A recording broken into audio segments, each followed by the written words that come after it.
Hello everyone. So welcome to my channel, YouTube channel Free World of Education, presented by Nadeem Abbasi. So CBSC Class 8. Let's start our chap based on NCERT. Let's start our science subject chapter next, coal and petroleum. So let's start. चलिए शुरू करते हैं. Coal and petroleum. Coal and petroleum क्या होता है, इस chapter के अंदर में हम ये पढ़ेंगे. We use various materials for our basic needs. हम बहुत सारे अलग अलग तरीके के सामान इस्तेमाल करते हैं अपनी ज़रूरतों के लिए. Some of them are found in nature and some of them are found in nature and some have been made by human effort. कुछ जो पाए जाते हैं नेचर में और कुछ ह्यूमन एफर्ट से, मतलब लोग अपनी एफर्ट ताकत लगाते हैं, अपनी जो उनके पास मशीन्स होती हैं या अपनी हैंड अपनी मेहनत लगाते हैं, अपना माइंड लगाते हैं, तो मेड बाय ह्यूमन्स एफर्ट. कुछ तो हमें ऐसे ही मिल जाते हैं प्लांट से या एनिमल से या किसी भी चीज़ से, या फिर हम उसे मशीनों के ज़रिए बनाते हैं. डज दिस, तो ये एक एक्टिविटी है. Make a list of various material use by us in daily life and classify them as natural and man made. आपको एक लिस्ट तैयार करनी पड़ेगी अलग अलग मटेरियल्स की जो कि हम यूज़ करते हैं अपनी रोज़मर्रा की ज़िंदगी में. And classify them as natural और मैन मेड, जो हमें नेचर से मिलते हैं, और जो मैन मेड जो हम खुद बनाते हैं इंडस्ट्री में, नेचर से लेकर इंडस्ट्री में आफ्टर प्रोसेसिंग, तो वो मैन मेड हो गए. तो इसकी आपको लिस्ट तैयार करनी होगी और यहाँ पर लिखना होगा, और मुझे उसकी इमेज ज़रूर सेंड करें कमेंट बॉक्स में. Does this list include air, water, soil and minerals. क्या इस लिस्ट के अंदर हवा, पानी, मिट्टी और मिनरल्स प्रेजेंट हैं आपने जो लिस्ट बनाई है ऊपर.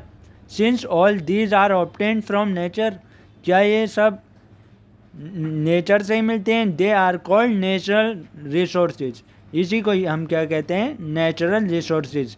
Can we use all are natural resources forever. क्या हम अपने नेचुरल रिसोर्स जो होते हैं उन्हें हमेशा के लिए इस्तेमाल कर सकते हैं. अगर यस तो टाइप करें, और नो तब भी टाइप करें in the comment box. Can air, water and soil be exhausted by human activities. क्या हवा, पानी और मिट्टी ये जो हमारी ख़राब हो जाती है, हम जो एक्टिविटी करते हैं, क्या ये हमारी इससे ख़राब हो जाती है, ख़त्म हो जाती है, गंदी हो जाती है. You have already studied about water in class 7th. आपने पानी के बारे में पहले ही पढ़ चुके हैं क्लास 7th में. Is water are limitless resource. क्या पानी जो है हमारे पास वो लिमिटलेस है, इसकी कोई लिमिट नहीं है. लिमिटलेस यानी कुछ लिमिट तक, एक हद तक है. Is in the light of the availability of various resources in nature. In the light of the availability of various resources in nature, natural resource can be broadly classified into two kinds. Natural resource को दो बड़े बड़े हिस्सों में divide करा गया. Inexhaustible natural resource. These resources are present in unlimited quantity in nature. Inexhaustible resource जो होते हैं वो अनलिमिटेड क्वांटिटी में होते हैं नेचर में. And are not likely to be exhausted by human activities. Example are sunlight and air. Inexhaustible resource क्या होते हैं, जो कि अनलिमिटेड क्वांटिटी में, अनलिमिटेड मतलब असीमित, यानी बहुत ज़्यादा अनलिमिटेड, जिसका हम इस्तेमाल नहीं कर सकते, जिसका हम कितना भी इस्तेमाल कर लें मगर ये ख़त्म नहीं होते, इसे ऐसे बोलेंगे। Quantity in nature and are not likely to exhausted. और ये हमारी एक्टिविटीज़ से, मतलब जो हम हरकतें करते हैं कुछ भी, तो ये उससे एग्जॉस्ट ख़त्म नहीं होते बिल्कुल। एक तरीके से ये कह सकते हैं, जैसा कि एग्जाम्पल है इसके सनलाइट एंड एयर। सनलाइट को हम ख़त्म नहीं कर सकते, हम कैसी भी एक्टिविटी कर लें। सूरज की रोशनी को और हवा को, हम कुछ भी कर लें, हवा को नहीं ख़त्म कर सकते, ना ही सूरज की रोशनी को। Exhaustible natural resources. Exhaustible natural resources, the amount of these resources in nature is limited. जो अमाउंट होता है वो कुछ एक हद तक होता है, मतलब एक लिमिट होती है इसकी, ये वाले रिसोर्स की। They can be exhausted by human activities. ये हमारी एक्टिविटीज़ की वजह से एग्जॉस्ट ख़त्म हो जाते हैं, एक तरीके से ख़त्म होते जाते हैं। Example of these resources are forest. जैसे दिन ब दिन आप देखते आ रहे हैं पेड़ कटते जा रहे हैं, तो ये हम अपनी एक्टिविटीज़ से इन्हें क्या कर रहे हैं, एग्जॉस्ट कर रहे हैं, तो ये एग्जॉस्टेबल नेचुरल रिसोर्स हो गए। वाइल्ड लाइफ, जब जंगल कट जाएंगे तो वाइल्ड लाइफ ऑटोमेटिकली ख़त्म हो जाएगी, जानवरों की ज़िंदगी। Minerals, coals, petroleum, natural gas etcetera, ये सब क्या हैं, exhaustible natural resources.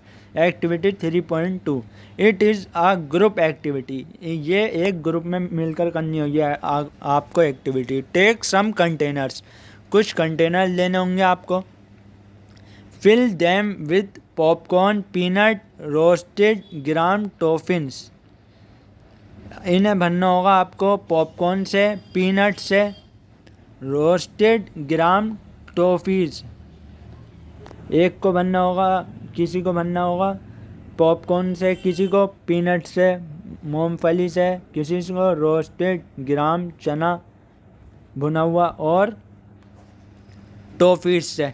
Divide students into groups of 7 each. अब आपको स्टूडेंट्स अपने अपने जो है 7 ग्रुप बनाने होंगे। Further divide each group into 3 सब कैटेगरीज कंटेनिंग 1, 2 एंड 4 स्टूडेंट्स। अब फिर इन्हें डिवाइड करना होगा 3 कैटेगरी में, 1, 2 and 4 students. Label them as first, second and third generation respectively.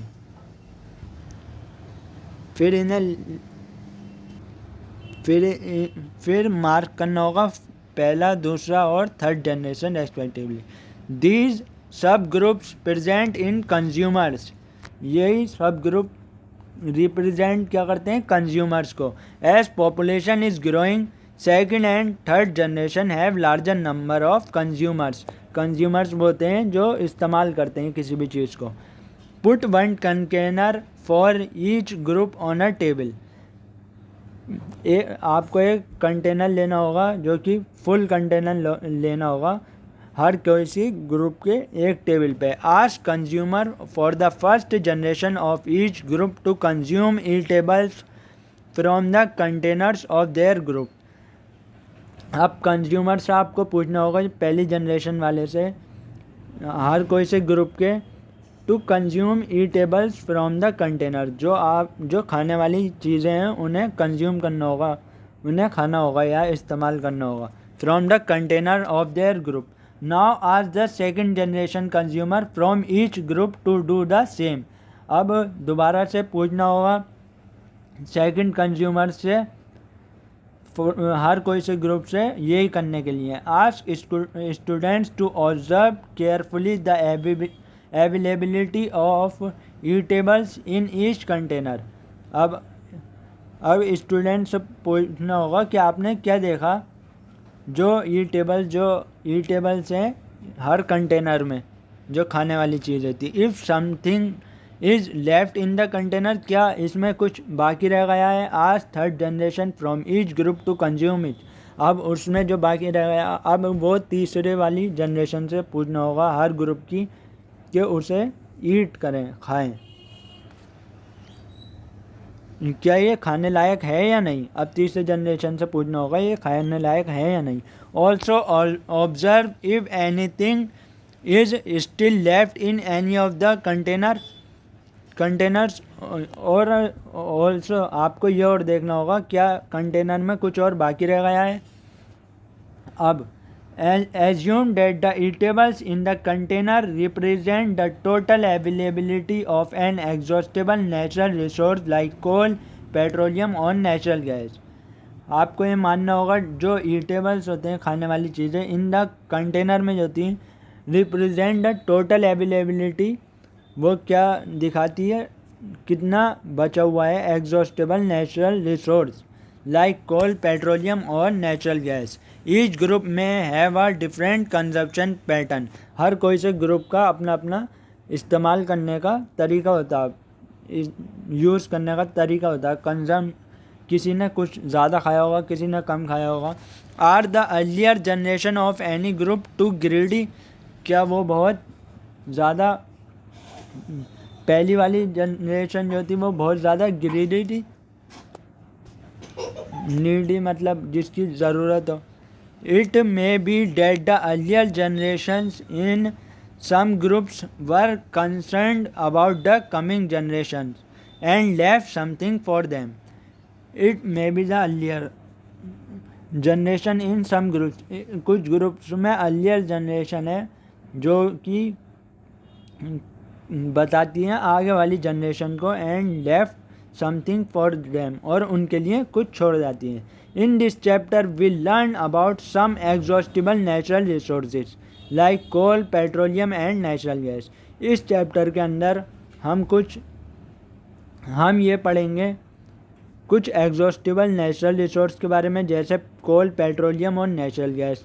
These were found from the dead remains of living organism fossils. ये formed होते हैं कैसे? फ्रॉम द डेड, मरे हुए लिविंग ऑर्गेनिज्म जिसे हम कहते हैं फॉसिल। जैसे कोई भी जानवर अगर मर जाता है या फिर कोई भी पेड़ अगर कट जाता है और वो दब जाता है अंदर, तो फिर उसका जो बच जाता है उसे हम क्या कहते हैं? Fossils. So these are also known as fossil fuels, और इन्हें हम क्या कहते हैं? Fossil fuels. सो अब आ जाते हैं अपने नेक्स्ट टॉपिक पर, डेट इज कोल। अब कोल क्या होता है इसके बारे में डिटेल में पढ़ेंगे। You may have seen coal और heard about it in figure 3.1। ये है coal. It is as hard as stone and is black in colour. ये जो बहुत भारी होता पत्थर की तरह, बहुत हार्ड यानी बहुत हार्ड, कठोर पत्थर की तरह, and as black in colour, and is black in colour, और काला होता है ये कलर में, जैसा कि ये इस पिक्चर में शो करा गया है। Coal is one of the fuel use to cook food. Coal एक ऐसा फ्यूल है जो खाना बनाने के काम में आता है। Earlier it was used in train engine to produce steam to run the engine. पहले इसका इस्तेमाल करा जाता था रेलवे के इंजन में। जो रेलवे के जो इंजन्स होते हैं उसमें इसका इस्तेमाल करा जाता था, और स्टीम टू प्रोड्यूस, स्टीम को पैदा करने के लिए और इंजन को चलाने के लिए। कोल से एनर्जी मिलती थी तो उससे क्या होता था? इंजन को चलाने के लिए ताकत मिल जाती थी, इंजन चलने लग जाता जिससे, और उससे स्टीम निकलती थी, एक तरीके से कह सकते हैं भाप। It is also use in thermal power plants to produce electricity. ये और इस्तेमाल होता थर्मल पावर प्लांट्स में बिजली पैदा करने के लिए। Coal is also use as a fuel in various industries. Coal का और बहुत इंडस्ट्री में यूज़ करा जाता है। कौन सी फॉर्म में? फ्यूल की फॉर्म में। स्टोरी ऑफ कोल, कोल की कहानी। आइए जानते हैं। Where do we get coal from and how it is form. कहाँ से हमें कोल मिलता? कोल यानी कोयला। कहाँ से मिलता है, and how is it formed, और ये कैसे बनता है। About 300 million 300 million year ago, 300 million year ago, the 300 million का मतलब होता है लैख, लगभग 300 लाख साल पहले, the earth had dense forest in low lying wetlands areas, हमारी जो अर्थ है जब बहुत घना जंगल था इन लो लाइंग वेटलैंड एरियाज, और जो बहुत नीचे थे गीली ज़मीनें जो थी वहाँ पर क्या था, फॉरेस्ट था, बहुत घना जंगल था।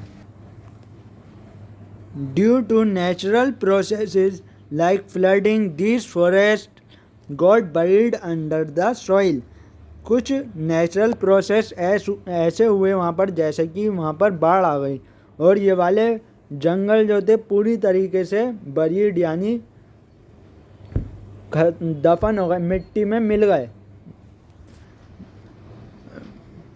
एज मोर सॉइल डिपॉजिटेड ओवर दैम, और बहुत सारी सॉइल इनके ऊपर, मिट्टी इनके ऊपर आ गई, इनके ऊपर चढ़ गई। दे वर कंप्रेस्ड, और फिर ये कंप्रेस्ड हो गए, सुकड़ गए। The temperature also rose as they sank deeper and deeper, और फिर टेम्परेचर भी बढ़ता गया और जितने ही ये नीचे दबते चले गए। Under high pressure and high temperature dead plant got slowly converted to coal, जब बहुत ज़्यादा प्रेशर बढ़ गया और बहुत ज़्यादा टेम्परेचर बढ़ गया, मरे हुए पेड़ जो थे वो काय में कन्वर्ट हो गए, got slowly converted to coal, फिर वो कोल में कन्वर्ट हो गए, कोयले में।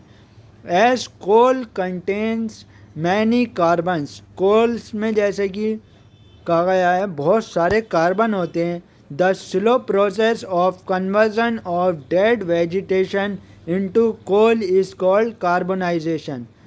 As coal contains mainly carbon, coal के अंदर क्या होता है, सबसे ज़्यादा कार्बन होता।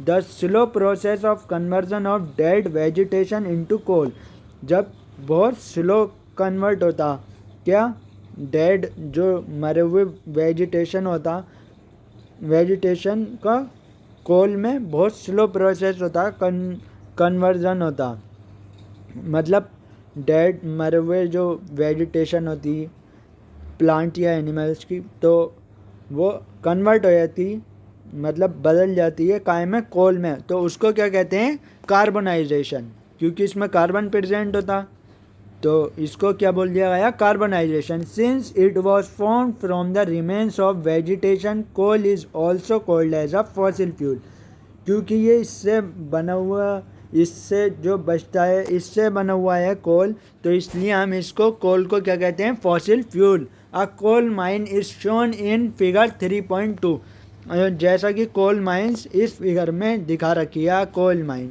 जैसे कि ये है। When heated in air, coal burns and produces mainly carbon dioxide gas. जब हीट करा जाता है हवा के साथ कोयले को, तो ये जलता है और क्या इसमें से कौन सी गैस निकलती है, carbon dioxide gas. Coal is processed in industry to get some useful products such as coke, coal tar and coal gas. Coal industry में ले जाया जाता है, फिर इसके साथ कुछ प्रोसेसिंग होती है जिससे क्या मिलता है, हमें हमारे बहुत सारे इस्तेमाल करने वाले प्रोडक्ट मिल जाते हैं जो हमारे बहुत काम के होते हैं, जैसे कि कोक, कोल तार एंड कोल गैस, जिनके बारे में हम अपनी नेक्स्ट वीडियो में पढ़ेंगे। So please like, subscribe and share.